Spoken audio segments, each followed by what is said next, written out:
araw na ito ay magsosolve tayo ng learning task 2B, numbers 4 and 5 on page 35.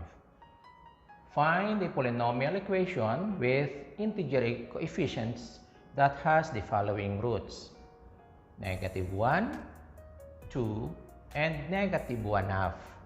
So dito, tatlo ang roots natin. So ang ating polynomial is a cubic polynomial. So ito, madali, we change the sign. Sa factored form is x magiging plus 1. Kasi x plus 1 is equal to 0, transpose, magiging negative 1 ang x. So dito, magiging negative 2. Dito, hindi x plus 1/2 kasi 1/2 siya. So, ang form nito, itong denominator, ito natin lalagay, ito ay nasa x. Kasama ng x, itong denominator, tatandaan. Tapos, itong sign, babaguhin din. Plus. Tapos, yung numerator, ilalagay dito. So, ito ay 2x plus 1 is equal to 0. Hindi basta binabago ang sign nito na x plus 1/2. Okay? Ganon ang itsura niya. Kasi kapag sinolve natin ito, itatranspose natin yung 1 sa kabila. So, siya ay magiging 2x is equal to negative 1. Aalisin natin yung 2. So, i-divide natin ito ng 2. Divide natin ito ng 2. So, ang value ng x natin o yung roots natin, o root ng x ay negative 1/2. Okay? So, ganitong itsura niya. Hindi x plus 1/2. Okay? Times tayo. O, ito muna. Foil na lang tayo. Foil, first term times first term. X times x. Bracket muna tayo. X times x is x squared. Okay. O, dito muna tayo sa inner. Inner, kaysa naman sa outer, mamaya outer. Itong dalawa, ita-times. Positive times positive is positive. 1 times x is 1x. Or simply x. And then yung outer, itong dalawa. Sign muna. Negative times positive is negative. 2 times x is 2x. Last times last. So, positive times negative is negative. 1 times 2 is 2. Yan. Ito ang sagot. Hindi pa tapos kasi may like terms na i-combine tayo. Kopya muna si 2x plus 1. Is equal to 0. And then ito, kita itong like terms, i-add na natin siya. So, x squared, positive and negative, hindi pwedeng mag-add. Subtract tayo. 2 minus 1 is 1. Mas malaki si 2 na negative. So, say negative 1x. Or simply minus x. And then minus 2. So, trinomial siya. Times yun,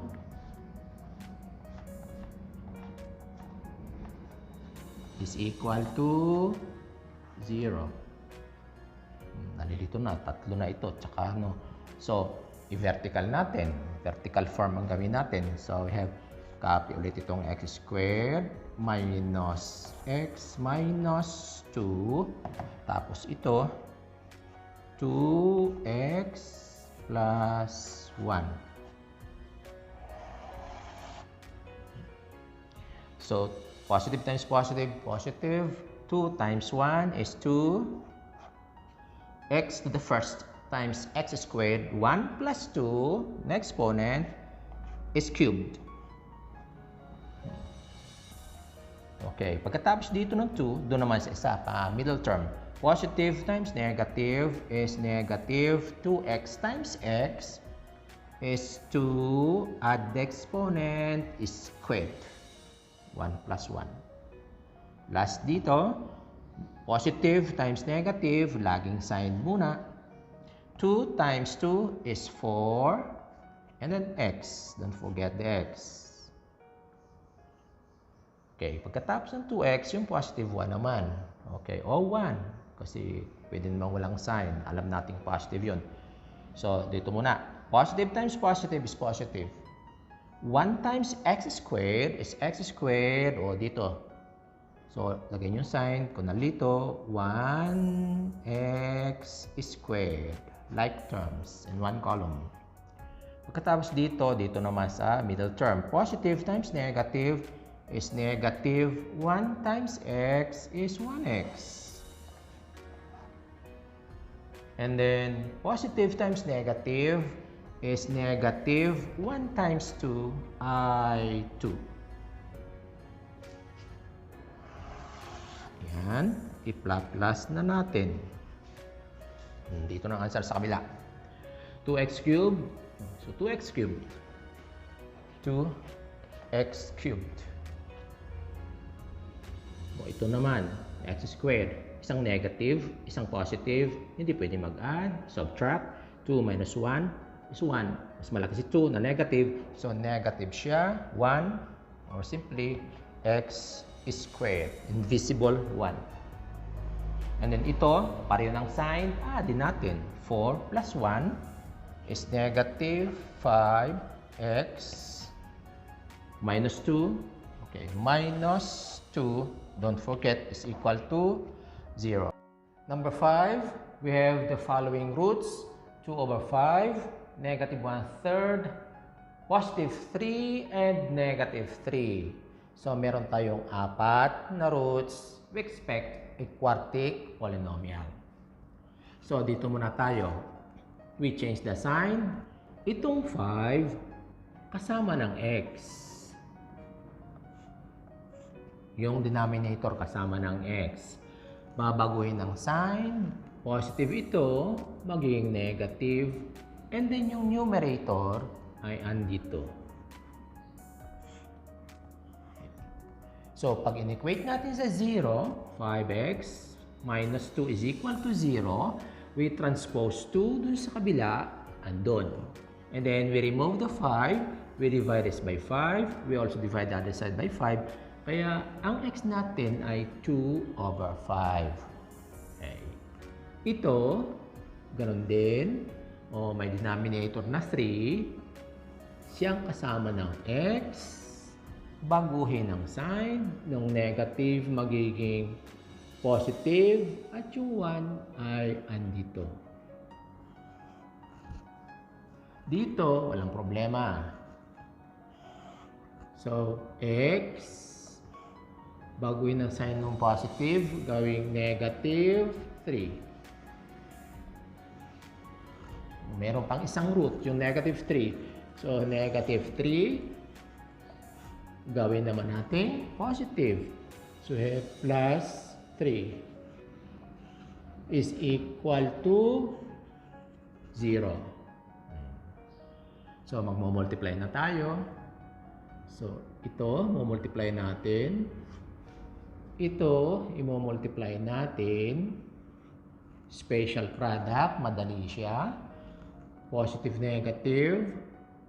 And then, the first term and second term, parehas. So, pag tinimes natin ito, madali lang siya. X times x is x squared. And then, this is always minus, negative. Kasi negative times positive ay negative. 3 times 3 is 9. So, ang sagot natin dito, pag minultiply, is a binomial. Walang middle term kasi ang middle term ay 0. Minus 3x plus 3x is equal to 0. O ito naman, i-multiply natin. Gusto niyo vertical form. So, sa vertical form, ganito siya. Isulat ulit natin. 5x minus 2 times 3x plus 1. Okay. 3 times 5 is 15. X times x is x squared. Ito yung dalawa. Pagkatapos dito, doon naman sa negative 2, yung 3x. Negative times positive is negative. 2 times 3x is 6x. And then last is yung 1 sa 5x. So, positive times positive. Ito, sa baba na. 1 times 5x is 5x. And then last, positive times negative is negative. 1 times 2 is 2. And then, 9 at aadin na natin ito. So, we have 15x squared. One column yung ating like terms. Positive, negative, o subtraction siya. 6 minus 5 ay 1. Mas malaki si 6 na negative, kaya negative x. So, negative 1x. Kopya yung minus 2. So, ito yun. Bracket times yung x squared minus 9. Tatimes natin dito. So, gawin na natin vertical na rin. So, multiply natin ito ng x squared minus 9. So, 15 times 1 is 15. X squared times x squared is x to the 4th. And then, pagkatapos dito, doon naman, sa pangalawa.